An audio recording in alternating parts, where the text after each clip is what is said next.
కరీంనగర్ నిర్మిస్తున్న ఆర్ఓబి నిర్మాణ పనుల్లో జాప్యం ప్రజలను కన్నీళ్లు పెట్టిస్తోంది. కరీంనగర్ చొప్పదండి మార్గంలో 2 సంవత్సరాల క్రితం నిర్మాణ పనులను ప్రారంభించారు. ఈ ఆర్ఓబి పనులు నత్తనడకన సాగుతుండటంతో వాహనదారులు ప్రజలు తీవ్ర అవస్థలు పడుతున్నారు. ఓవర్ బ్రిడ్జ్ పూర్తి కాక రోడ్డు మార్గంలో దుమ్ము రేగుతుండటంతో వాహనదారులతో మా S6 న్యూస్ ప్రత్యేక కథనం.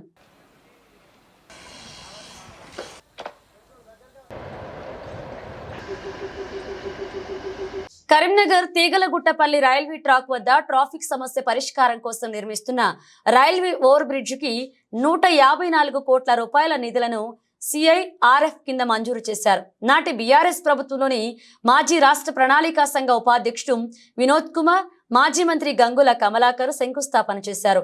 రైల్వే ట్రాక్ మున్సిపల్ కార్పొరేషన్ పరిధిలో ఉన్నందున ఆర్ఓబిని 4 లైన్లతో నిర్మాణం చేపట్టాలని నిర్ణయించారు. దాదాపు 2 years నుంచి రోడ్ ఈ విధంగా ఉండడం వల్ల వెళ్ళడం అంటే రాకపోకలకు ఇబ్బంది అవుతుంది. మార్నింగ్ కూడా మేము హడావుడిగా వెళ్తూ ఉంటాం, స్కూల్కి వెళ్తూ ఉంటే హడావుడిలో ఎక్కడ స్కిప్ అయ్యి బండి పడిపోతుందేమో అని, అంటే గుంతలు అవి ఉండడం వల్ల చాలా ఇబ్బంది అవుతుంది. ట్రాఫిక్ కూడా ఎక్కువగా ఉంటుంది రోడ్ ఇట్లా ఉండడం వల్ల. నడుం నొప్పి, ఈ భుజం నొప్పి ఇవి ఎక్కువైపోయినాయి. బాడీ పెయిన్స్, తర్వాత పొల్యూషన్తో ఈ శ్వాస ప్రాబ్లమ్స్, లంగ్స్ ఇన్ఫెక్షన్స్ ఇట్లాంటివి కూడా మాకు ఏమవుతుందంటే 2 నెలలకు ఒకసారి 3 నెలలకు ఒకసారి హాస్పిటల్కి వెళ్ళాల్సినటువంటి పరిస్థితి వస్తుంది. అంటే చాలా ఇబ్బందులకు గురి అవుతున్నాం అన్నమాట. దాదాపు కిలోమీటర్ ఉంది ఈ విధంగా రోడ్డు. ఈ దూరానికి మాకు దాదాపు 10-15 నిమిషాల టైం పడుతుంది. ఈ 10-15 నిమిషాలు హడావిడిగా వెళ్ళడము, ఆ కుదుపులకు లోనవ్వడం వల్ల ఎక్కువ ముఖ్యంగా బ్యాక్ పెయిన్, ఈ దుమ్ముతోని శ్వాస సంబంధమైనటువంటి సమస్యలు ఎక్కువగా వస్తున్నాయి. దీంతో చాలా ఇబ్బందులకు గురవుతున్నాం.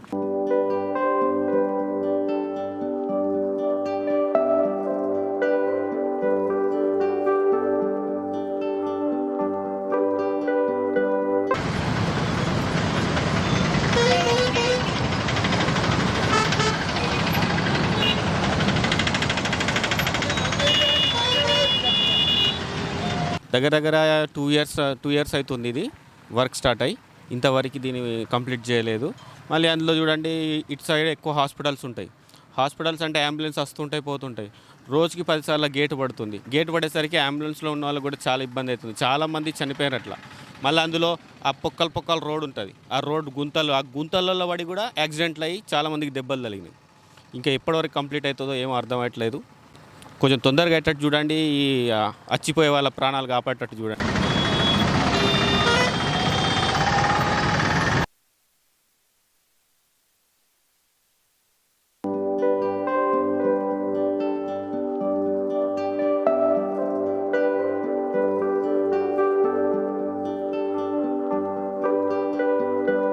పెద్దపల్లి, కరీంనగర్, నిజామాబాద్ రైల్వే లింక్ అందుబాటులోకి రావడంతో ట్రాక్ పై ట్రైన్ల సంఖ్య పెరిగింది. మహారాష్ట్ర వైపు వెళ్లే బొగ్గు, సిమెంటు, డీజిల్, పెట్రోల్, గూడ్స్ రైళ్ల రాకపోకలకు కరీంనగర్ లైన్ దగ్గరి మార్గంగా మారింది. దీంతో రోజుకు కనీసం 20 సార్లు గేటు పడుతుండటంతో 10-15 నిమిషాల సమయం గడిచిపోతుందని ప్రజలు వాపోతున్నారు. నిత్యం స్కూల్స్, కాలేజీలకు, ఉద్యోగాలకు వెళ్లేవారు సమయానికి వెళ్లలేకపోతున్నామని అన్నారు. బ్రిడ్జి తొందర అయితే బాగుంటుంది. బాగా ఇబ్బందులు అయితేనే, బండ్లు ఖరాబ్ అవుతున్నాయి, వాహనాలు దెబ్బతింటున్నాయి, ప్రమాదాలు జరుగుతున్నాయి. రోజుకు ఎన్నిసార్లు గేటు పడుతుంది, 10-15 సార్లు గేటు పడుతుంది. దుమ్ము, డస్ట్తో ఇబ్బందులు అవుతున్నాయి, ప్రమాదాలు జరుగుతున్నాయి, వాహనాలు దెబ్బతింటున్నాయి. వాహనాలు టైర్లు ఖరాబ్ అవుతున్నాయి, కాంక్రీట్ జాలిన టైర్లు, ట్యూబ్లు ఖరాబ్ అయిపోతున్నాయి, నట్టుబోట్లు ఊసిపోతున్నాయి. తొందర చేరుకుంటలేం. 1/2 కిలోమీటరు ఉంటుంది కానీ 30 నిమిషాలు టైం పడుతుంది. గేటు పడితే ఒకసారి గంటల కొద్దీ ఆగవలసి వస్తుంది.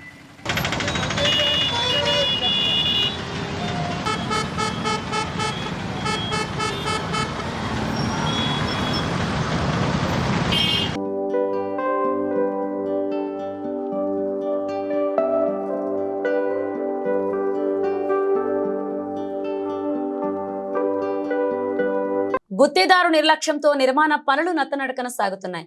సర్వీస్ రోడ్లను తారుతో వేయకుండా వదిలేయడంతో దారంతా గుంతలు ఏర్పడ్డాయి. దీంతో కిలోమీటర్ దూరం వెళ్లడానికి వాహనదారులు ప్రయాణికులు అష్టకష్టాలు పడుతున్నారు.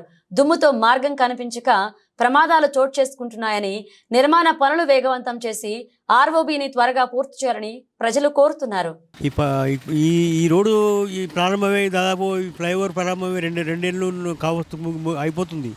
కానీ ఇంతవరకు ఆ 2 ఏళ్ళ నుంచి నరకయాత్ర అనుభవిస్తున్నాం. రోజు వర్షాలు పడ్డప్పుడైతే విపరీతమైనటువంటి పోనీకి చక్క రాదు. పెద్ద పెద్ద గుంతలు గుంతపడి అవేమయంగా 2-3 యాక్సిడెంట్లు అయినాయి. ఇద్దరు చనిపోవడం జరిగింది. చాలామందికి యాక్సిడెంట్లు అయినాయి. వాళ్ళ పాపం చేతులు కాళ్ళు తిరిగినాయి. ఎందుకంటే ఇవన్నీ చూస్తున్న స్థానికనే ఉంటాను. రోజు పొద్దున్న నుంచి పోయేది నిక్కచెల్లే ఎవ్వరు పట్టించుకుంటలేరు. ఏ అన్యాక్రాంతం దీన్ని మాడిగా గేట్ల గురించి పడుడితే చెప్పడే అవసరం లేదు. ఇక 20 నిమిషాలకు గేట్ పడుతుంది. ఇక ఆ గేట్ పడ్డప్పుడల్లా ఒక హాఫ్ అన్ అవర్ రావుడు. చాలా ఇబ్బందుల పాలవుతున్నాం. ఎవరు పట్టించుకుంటలేరు. కనీసం ఆ ఎంపీ సాబ్లైనా వచ్చి ఎవరు పట్టించుకుంటలేరు. ఈ స్థానిక కార్పొరేటర్లు ఎవరు పట్టించుకుంటలేరు. మాకు మేమేమి కష్టాలు ఎదుర్కొంటూ ఉంటున్నాం. కాబట్టి తక్షణంగా ఇట్లాంటి దీని మీద చర్య తీసుకొని కంప్లీట్ చేయాల్సిందిగా కోరుతున్నాం. నా పేరు బేతల్లి జగన్మోహన్ రెడ్డి. నేను కరీంనగర్లో ఉంటాను. హెవీగా నేను ఇప్పుడు జర్నీ చేస్తూ ఉంటాను ఈ రోడ్లో. ఇది దాదాపు 2 ఇయర్స్ నుంచి స్టార్ట్ అయింది. ఇప్పటికీ దీనికి గతి లేదు. ఈ సైడ్ రోడ్ కట్టి అసలు ఇది వర్క్ చేయాలి లెక్క ప్రకారం. ఈ సైడ్ రోడ్ లేదు, ఏం లేదు, దీనికి అటాచ్డ్ రోడ్ లేదు. టీఆర్ఎస్ వాళ్ళు మేమంటారు, బీజేపీ వాళ్ళు మేమంటారు. వాళ్ళు కొట్లాడకుండా తప్పితే అసలు దీన్ని పట్టించుకునే నాతుడే లేదు. ఇప్పటికీ ఈ పబ్లిక్ చాలామంది చాలా ఇబ్బంది పడుతున్నారు. శ్వాస కోసం వ్యాధులు వస్తున్నాయి దుమ్ముకు ధూళికి. బీజేపీ అనుకుంటాడు ఎంపీ గారు, అది లేదు ఇది లేదు, నా టీఆర్ఎస్ వాళ్ళు మేము చేసినాం, ఇది పిల్లర్లు వేసినాం అని వాళ్ళు చెప్తూ ఉంటారు. అసలు దీనికి ఎవడు బాధ్యుడు అన్నది ఇదివరకు మార్కెట్లో దీనికి ఏమీ లేదు. దీన్ని ఏం చేస్తాడు, ఎవరు చేస్తారు? పబ్లిక్గా చేయలేరు. రైల్వే వాళ్ళు అన్న కనీసం దృష్టి పెట్టి త్వరితగతిన ఈ బ్రిడ్జ్ కంప్లీట్ చేసి ప్రజలకు సదుపాయం కల్పించాలని